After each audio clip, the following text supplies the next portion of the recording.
Hello, I am Eleonora and I am the founder and designer at Vectorialism. In our studio, we work mainly with digital fabrication, and to create our designs and check the designs that are coming from other designers, we prefer to use open source software. So in this video tutorial, I'm going to show you the basics of Inkscape. Inkscape is a free and open source software for vector design, and it's best known for its use in artistic design or illustration, but I'm going to show you how to use this software for technical drawing, for digital fabrication, and to create your projects. Let's have a look at the Inkscape interface.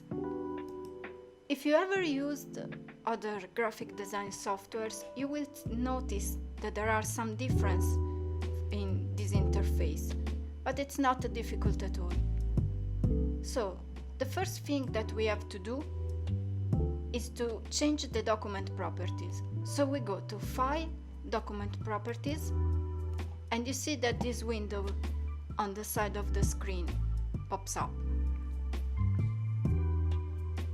So, if we got our documents set to pixels, which is the default when you install this software, you have to change it to millimeters.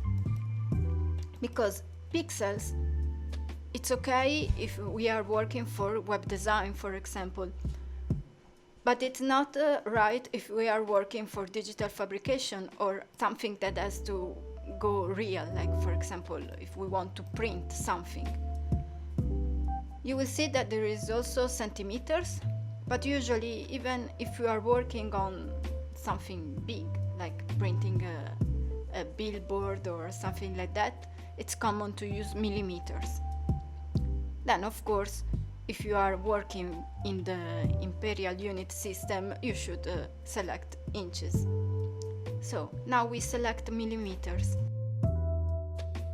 And you will notice that also the rulers on top of my screen changed when I changed the unit. So this is one important thing that we have to do every time we create a new document, just to be sure to work in the right environment.